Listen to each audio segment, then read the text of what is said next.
गुरुजी, समाज में अलग अलग संप्रदाय हैं, अलग अलग धर्म को मानने जैसे लोग हैं। उस स्थिति में हम कैसे करें, क्या करें? बहुत अच्छा प्रश्न किया आपने, और ऐसे प्रश्न आदमी को करने चाहिए। देखिए, टेंशन फ्री होने के लिए कहीं कोई धर्म आड़े नहीं आता है, कहीं कोई संप्रदाय आड़े नहीं आती है, कहीं कोई पूजा पाठ मंदिर, मर्जी आई जो करो, मर्जी आई जैसा करो। बस आज के इस माहौल में व्यक्ति एक चीज समझ ले कि मन की चंचलता को शांत करने के लिए मुझे ध्यान करना चाहिए। ध्यान कभी किसी पंथ का नहीं होता, ध्यान कभी किसी संप्रदाय का नहीं होता। ध्यान के साथ में कोई चीज धर्म पंथों की जुड़ती नहीं है। मेडिटेशन इज मेडिटेशन, ध्यान माने ध्यान। अब ध्यान के जो प्रयोग हैं, जैसे एक प्रयोग की चर्चा कर देता हूं तो आपको समझ में आ जाएगा कि ध्यान ऐसे होता है, ध्यान ऐसे करते हैं।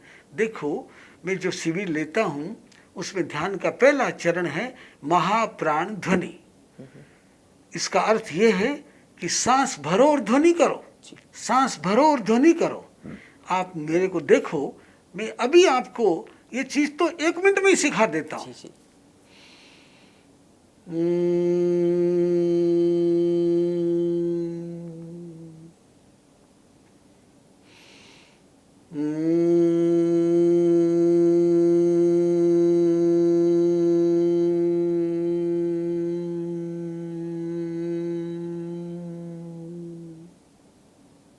अभी आपने देखा, सांस भरा और ध्वनि करी, सांस भरते ही ध्वनि ऊपर की ओर जाएगी।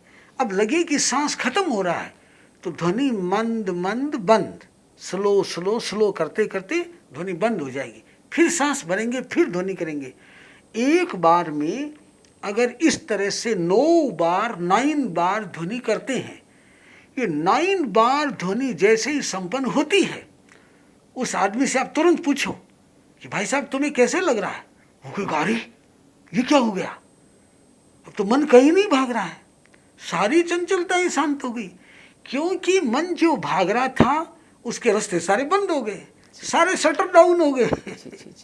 यानी ध्वनि करते ही मन ध्वनि में लग गया, मन ध्वनि के साथ टिक गया तो चंचलता ऑटोमेटिक खत्म होगी। शरीर की प्रवृत्तियां खत्म, मन की प्रवृत्तियां खत्म, वचन की प्रवृत्तियां खत्म, बॉडी मूवमेंट खत्म। जब बॉडी को रिलैक्स करके हम सीधा अगर महाप्राण ध्वनि का प्रयोग इस तरह से करेंगे तो आदमी किसी भी समय कर ले। ये प्रयोग इतना आसान है, इसे छोटे बच्चे को करा के देखो, उसका रिजल्ट बहुत अच्छा हो जाएगा। कोई बड़ा आदमी जो ड्यूटी पे जा रहा है, काम कर रहा है, उसको करा के देखो, वो ड्यूटी में इतना सक्सेस होके आएगा कि उसकी तनख्वाह, उसके प्रमोशन जल्दी जल्दी होने लग जाएंगे। यानी कुल मिला के ये बात समझ लें, इतने छोटे छोटे प्रयोग, अगर ऐसा कभी मौका आएगा, कोई हम शिविर करेंगे, आप वहाँ आएंगे तो शिविर में आके देखना कि कैसे लोग थोड़ी सी देर में टेंशन फ्री हो जाते हैं। तो इसलिए ध्यान करने में यहाँ कोई शब्द नहीं है, यहाँ कोई मंत्र नहीं है, यहाँ कोई उच्चारण नहीं है, यहाँ तो सिर्फ सांस के साथ जुड़ी हुई चीज है।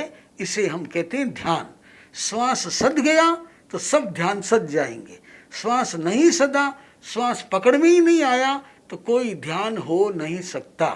तो इसलिए आपने ठीक प्रश्न पूछा कि कोई व्यक्ति किसी भी स्थान पर है, किसी भी धर्म पंथ का है, किसी भी पूजा पाठ में है, वो सब कुछ करे, जिसको जैसा ठीक लगे वो करे, लेकिन साथ साथ में ध्यान भी कर ले, उसकी पूजा सफल हो जाएगी, उसकी मान्यताएं सफल हो जाएगी, उसका जीवन सफल हो जाएगा।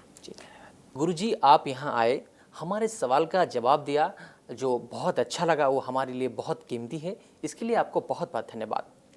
अविनाश भाई, ये प्रमेय न्यूज़ 7 के हम यहाँ आए, आज आपने वो काम किया है जिसकी सबको जरूरत है, और ऐसा हर पत्रकार को, हर न्यूज़ चैनल को करना चाहिए। सब लोगों के कल्याण के लिए, सब लोगों के सुख के लिए, सब लोगों के शांति और आनंद के लिए ऐसा क्या रास्ता हो जिससे सबका जीवन सफल हो, सबका जीवन सुखमय हो। मैं आप सबके लिए बहुत बहुत मंगल कामना करता हूँ। मैं आप सबके लिए बहुत बहुत शुभकामनाएं देता हूँ। और आप जिस ड्यूटी पे जाओ उस ड्यूटी में सफल होके आना, मैं आप सबको ये आशीर्वाद देता हूँ। ओम अरहम।